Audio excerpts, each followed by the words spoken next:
Aujourd'hui on se retrouve pour parler de l'iPhone 11 qui vient tout juste de sortir. En gros ce téléphone, qu'est-ce que c'est? C'est le digne successeur de l'iPhone XR, sauf que même si au niveau esthétique il n'y a pas grand chose qui change, à l'intérieur ça change énormément. Je vous mets maintenant quelques plans filmés avec ça pour vous donner une petite mise en bouche. On parlera de la caméra à la fin de la vidéo. Let's go!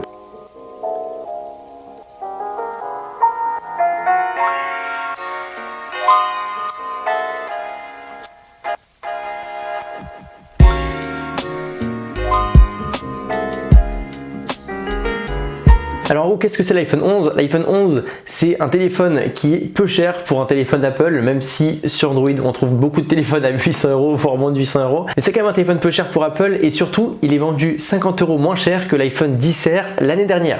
Donc en gros, le modèle d'avant était vendu plus cher quand il est sorti. Donc 50 € c'est très bien et en plus, il est vendu 350 € de moins que l'iPhone Pro, donc la même version en Pro. Au niveau design, c'est un format qui est littéralement équilibré. Au niveau de la taille, il est entre l'iPhone Pro normal et l'iPhone Pro Max.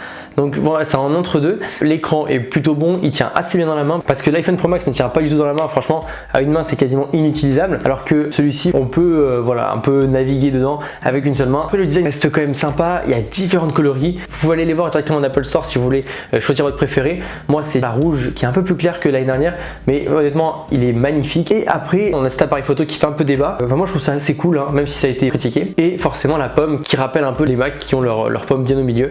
Et donc, c'est pareil avec cette version là, le Pro. Maintenant, on va parler du processeur. Donc le processeur, c'est ce qui fait fonctionner votre téléphone, et là on est sur le même processeur que l'iPhone Pro. Donc ce qui est intéressant, c'est que pour 350 € moins cher, vous allez avoir un téléphone qui fonctionnera autant de temps que le Pro. Donc c'est franchement un bon investissement si pour vous la longévité est intéressante. Du coup, ils feront les mêmes mises à jour et les mises à jour fonctionneront de la même façon sur les deux. Donc ça, c'est vraiment top. Et quand même, juste pour petit rappel, parce que je sais qu'il y a beaucoup de fans Android qui regardent mes vidéos, sur tous les téléphones Android, le processeur le plus puissant, c'est le Snapdragon 855. L'A12, donc la puce qui était avant celle-ci, était déjà plus puissant que le 855 au niveau des performances. Aujourd'hui, la 13 est encore plus puissante que la 12. Donc là, on est vraiment sur un gap de niveau, entre guillemets, de puissance énorme. Et honnêtement, ces téléphones-là sont des machines de guerre. Et surtout maintenant, le mode arcade vient de sortir avec plein de jeux qui sont proposés auxquels vous pourrez vraiment vous amuser, utiliser la puissance en intégralité de ce téléphone.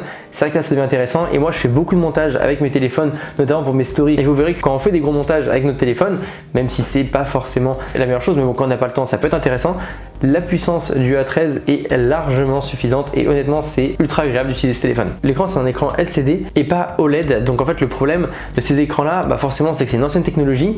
Ils sont très bien calibrés. C'est les mêmes écrans que l'iPhone 6, 7, 8, 10R et donc de celui-ci, qui sont à des années-lumière de cela, mais personne ne s'est jamais plaint parce que voilà, ils ont une bonne restitution des couleurs. En soi, voilà, c'est bien calibré, on voit pas de pixels. Pour moi, les écrans, c'est extrêmement important. Et du coup, je suis abonné au téléphone OLED. S'il faut, je préfère prendre un iPhone 10 que celui-ci, juste pour l'écran. Voilà, c'est des questions de choix. Après, il y a un deuxième inconvénient avec des bordures noires plus imposantes que sur les écrans OLED. Donc sur les XR et 11, on a plus de bords que sur le 10, le 10S et le 11 forcément. Au niveau design, il fait un peu moins fini ou un peu plus grossier, même si ça reste correct. Moi qui suis habitué aux autres, je suis pas fan. Au niveau de l'autonomie, il est ultra bien placé. Il a réussi à faire 1 heure de plus que son prédécesseur, donc l'iPhone XR. Ce qui va nous faire gagner en autonomie, ça va notamment être le processeur A13 qui gère encore mieux la puissance et les performances de notre téléphone. Vu qu'on parle un peu de tout ce qui est autonomie charge, le défaut aussi que j'ai trouvé dans ce téléphone-là, c'est qu'on n'a pas le fast charging qui est livré avec celui-ci. Et ça, c'est un peu embêtant, que ça serait bien de l'avoir. Et ce que je reproche aussi au niveau de la charge, c'est qu'il n'y ait pas d'USB Type C.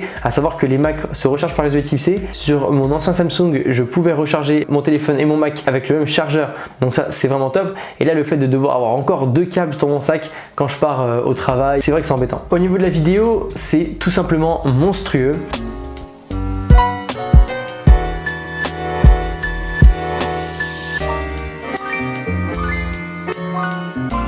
Avec les deux capteurs, c'est plus du tout comme avant. Sur les anciens modèles, on avait un capteur qui avait une vision normale, donc à peu près 25 mm en équivalent, pour ceux qui s'y connaissent en photo. Et au niveau de l'autre capteur, on avait à peu près du 50 mm, donc vraiment quelque chose d'un peu plus zoomé et qui permettait de faire des portraits et des zooms si besoin, donc x2, c'était le petit bouton. Aujourd'hui, on a enlevé le zoom, le x2, et on a mis un grand angle. Le grand angle fait des photos magnifiques. Je vous mets des exemples juste ici. Les couleurs sont extrêmement bien restituées. Il n'y a d'ailleurs aucun décalage entre les couleurs de l'objectif grand angle et de l'objectif le 24 mm. Et du coup, ça fait qu'on a une vraie homogénéité dans nos photos, une cohérence de couleurs, c'est extrêmement bien fait et je sais que tous les concurrents n'ont pas réussi à le faire. En ce qui concerne la partie qualité, c'est les mêmes capteurs que le 11 Pro. Donc honnêtement, on fait des photos magnifiques, des vidéos incroyables. Au niveau de la stabilisation, c'est pareil.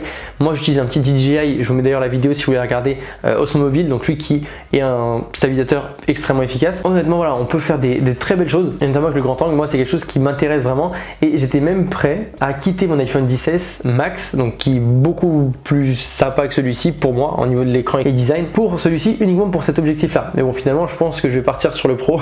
Il m'a l'air quand même un peu plus stylé. Ensuite, la qualité s'est encore améliorée et notamment dans l'objectif normal, donc celui de base qu'on utilise, ils ont réussi à faire un mode nuit qui lui est extrêmement performant. Donc là, c'est simple, on prend la photo, on reste quelques secondes et il va traiter l'image pendant qu'on prend la photo, donc sans bouger bien sûr, et il va nous faire des photos de ce style là. C'est une vraie amélioration, c'est un vrai gap technologique. Je sais que les concurrents faisaient beaucoup ça et du coup aujourd'hui le fait d'avoir ça, c'est vraiment cool. Au-delà de cette partie là, on a surtout le fait de faire des photos et d'avoir une meilleure restitution des couleurs, des meilleurs détails, un meilleur HDR, donc on arrive à avoir les informations devant notre sujet et même derrière notre sujet, et ça c'est quand même impressionnant. La qualité de la caméra avant a aussi level up, on est passé sur du 12 millions de pixels.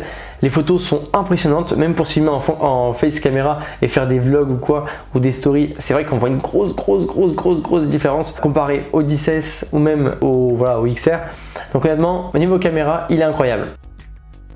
Ce téléphone, pourquoi je l'achète pas? Parce que déjà il ressemble un peu trop au XR et parce qu'il y a deux éléments qui manquent, mais c'est pourquoi il est moins cher. Donc techniquement c'est justifiable, mais pour moi ça fait que je ne peux pas faire le pas. L'écran LCD, je ne peux pas avoir un LCD en 2019 ou en 2020, c'est littéralement impossible. Aujourd'hui on est sur de l'OLED, l'écran qui fait notre génération, et du coup payer un téléphone neuf en 2019 en LCD avec la même qualité que mon iPhone 6 à l'époque, honnêtement c'est littéralement impossible. Et la deuxième chose c'est le zoom, et j'aime bien avoir le petit zoom parce que c'est une fonctionnalité que je trouve assez sympa, même si j'utilise pas trop le mode portrait parce que pour moi c'est un mode qui n'est pas optimisé, il y a encore trop de défauts au niveau des détourages, etc.